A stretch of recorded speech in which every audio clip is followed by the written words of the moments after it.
Welcome back to The Explainer. Today, we are absolutely diving deep into what we're calling the cross-border blueprint. We're skipping the generic cookie-cutter advice and getting right into the exact mechanisms, the real cause and effect relationships, and the strict rules that actually govern international immigration and taxation. If you have any sort of international footprint, you already know the bureaucracy can feel like an impossible labyrinth. But here's the thing, by focusing on the underlying architecture of how these systems work, we can transform all that confusion into a highly structured, totally manageable blueprint. So grab a notepad because we are getting ready for a comprehensive breakdown. So here's the massive question you really have to ask yourself. What actually happens when your life, your business, or your income crosses a national border? It's the central question for anyone who is globally mobile. A lot of people mistakenly assume that crossing a border just means updating a mailing address or maybe swapping out some currency. But the reality? It actually triggers an entire cascade of strict legal and financial algorithms. And while the sheer volume of that bureaucracy can seem totally intimidating, understanding the core rules is incredibly empowering. When you finally recognize the patterns of how national authorities are tracking your presence in your capital, you stop just reacting to penalty notices in the mail, and you start proactively optimizing your global footprint. Okay, let's just dive right into our blueprint for today. First up, we'll navigate legal immigration status. Then, we'll hit the rules of cross-border taxation, followed by demystifying those tricky foreign tax credits. And we'll wrap it all up with audits, protection, and relief. All right, part one, navigating legal immigration status. Let's get into it. Before we even think about touching the finances, we absolutely have to lay down the foundational rules of physical presence. Now, the system might feel like a rigid brick wall, but it actually isn't. It has these highly calculated relief mechanisms built right in, specifically for long-term residents who are seeking naturalization. Take a look at how age and residency tenure intersect. National authorities implicitly recognize that your accumulated time in the country, combined with demographic factors, can essentially act as a substitute for standard testing. So if you meet these exact, strict intersections, like being over 50 with 20 years of residency, standard language or civics requirements are systematically waived or vastly simplified. It's not a loophole, it's a structured algorithmic concession built into the law. You see, physical presence is strictly, literally quantified. There is a severe cause and effect relationship between how long you travel abroad in your legal residency status. Leaving for up to 6 months is typically frictionless. You usually maintain continuous residence without a hitch. However, the moment you cross that 6-month threshold, everything changes. The burden of proof instantly flips onto you. The system automatically presumes you've disrupted your residency unless you can legally prove otherwise with solid documentation. And hitting that 12-month mark? Well, that is mathematically absolute. It completely breaks your continuous residence and resets your entire statutory clock back to zero. The crucial takeaway here is that international travel isn't just a fun lifestyle choice. It is a meticulously tracked metric that directly dictates your legal standing.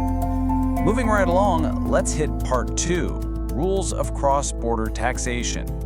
So shifting our focus from your physical presence over to your financial obligations, you need to understand that your operational footprint completely dictates your liability. There is a massive structural difference in global finance depending on how you're classified. Domestic citizens or fully established domestic entities are frequently subject to taxation on their worldwide income. The system demands comprehensive annual reporting from you, completely regardless of where on the globe you're physically standing. Foreign operations, on the other hand, are generally source-based. That means taxation only applies to the capital that is actually generated within that specific host nation's borders. True global mobility drastically alters your tax footprint, which means you have to make deliberate, highly strategic structural choices to manage these distinct tax burdens. Now, you might be wondering what actually puts you on the radar. Let's just cut through the noise and the myths for a second. Simply buying a cup of coffee while you're on vacation abroad is not going to land you on some international tax watch list. The system is scanning for specific operational tripwires. Things like establishing a permanent physical office, hiring local employees within the jurisdiction, or exceeding very strict digital payment thresholds. Those are the mechanical triggers that legally mandate you to get a formal tax identification number. Plus, if you want to leverage international treaties to get reduced withholding rates, you have to formally identify yourself. It's a strict quid pro quo exchange. You provide your information, and in return, you get financial relief. To actually enforce these laws, authorities rely on some incredibly technical tracking networks. Have you ever heard of a Global Intermediary Identification Number, or a GIIN? Well, it's definitely not just bureaucratic jargon. It is the literal tracking mechanism assigned to foreign financial institutions all over the world. These banks and brokerages are compelled by law to act as intermediaries, effectively reporting your cross-border account data right back to the central tax authorities. The core concept you need to grasp here is that the old days of global financial privacy are gone. They've been structurally replaced by a system of mandated, inescapable transparency. Which brings us to part 3. Demystifying foreign tax credits. Now, what's really interesting here is what happens when your income actually crosses those borders. Suddenly, you might have multiple nations trying to tax the exact same capital. No one wants that. So, the tax credit is your absolutely essential structural tool designed to prevent the crushing economic effect of double taxation. But listen closely, because surface-level taxes don't just automatically qualify for this relief. A foreign levy has to pass 4 incredibly strict sequential tests. First, the levy must be directly imposed on you. Second, it must actually be paid or accrued. It can't just be theoretical. Third, and this is where so many people stumble, it must be a legal and actual liability. If the tax is legally refundable by that foreign government, it doesn't count. Finally, it must function fundamentally as an income tax. If you're getting a specific economic benefit in exchange for that payment, like buying a property right or a specific municipal service, it fails the test entirely. The actual mechanism you use for claiming this credit depends entirely on your accounting method. And you basically have 2 paths here. The paid method is strictly cause and effect. Cash leaves your pocket, you claim the credit in that exact year. Simple enough, right? But then there's the accrued method. This is recognized when all the events have occurred that definitively fix the amount of your liability even before a single dollar physically changes hands. And here is a truly critical strategic advantage. Recent regulatory shifts actually allow this accrued method to be elected retroactively in some very specific first-time scenarios. This is huge because it means your past financial architectures can sometimes be completely re-optimized to give you the maximum possible tax relief. You really need to beware of this absolutely critical pitfall when it comes to cross-border wealth protection. There is a massive, and I mean massive, difference between the default statutory rate and the negotiated treaty rate. Let's say there's a tax treaty between 2 nations that offers a much lower rate on your passive income. If you fail to proactively invoke that treaty and you just default to paying the higher statutory rate, that extra money you paid, it's not considered a legal, compulsory tax. Because you basically made a voluntary overpayment by not doing your paperwork, that excess amount becomes completely ineligible for a tax credit back home. The system essentially demands that you do the legwork and exhaust all administrative remedies to claim the lowest legal rate possible. All right, final section, part 4. Audits, protection, and relief.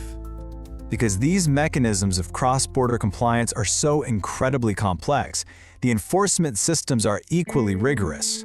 When an audit happens, authorities aren't just looking over your shoulder to recalculate your math. They are deeply auditing your adherence to the system's rules. They are going to zero in on what we call the Big 4 targets of due diligence. They demand perfectly, thoroughly completed eligibility worksheets and fully executed compliance checklists.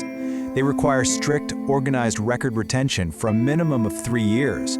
But the most vital mechanism here is what's known as the knowledge requirement. Auditors want concrete evidence that you or your preparer actively questioned any anomalies and didn't just blindly accept contradictory information. It's an evaluation of your procedural integrity, and it's specifically designed to separate a simple math error from a pattern of systematic negligence. Now, protection is all about proactively safeguarding your identity within these massive global databases. The system does offer some incredibly robust mechanisms, like an identity protection PIN, but the catch is, the burden is completely on you to actually activate them. You have to take step 1 and actively access the secure online national portals to get this done. But let's say your digital access fails, or you're dealing with a really complex international scenario. In that case, you need to know exactly how to reach out for help. You should directly contact the National Tax Authority's International Taxpayer Assistance Unit.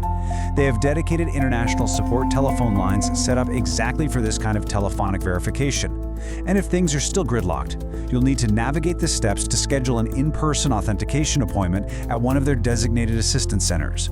The absolute key here is utilizing these established pathways to completely lock down your accounts before a security breach ever has the chance to occur. But what happens when the algorithms and the standard procedures just completely fail? This is a question we hear a lot. Well, this quote captures a vital failsafe that's actually built right into the architecture of national taxation. Independent advocacy services exist. They are designed to intervene impartially when taxpayers are suffering from systemic delays, facing unjust financial hardship, or when the standard bureaucratic channels just break down entirely. It is a completely free, statutory relief mechanism, and its entire purpose is to hold the massive administrative system accountable to its own rules. Realizing that this safety valve exists and knowing when to pull it is a real game changer and a crucial part of your overall blueprint. So we've deconstructed the timelines, those complex tracking codes, the strict tax credit tests, and the mechanisms of audit and relief.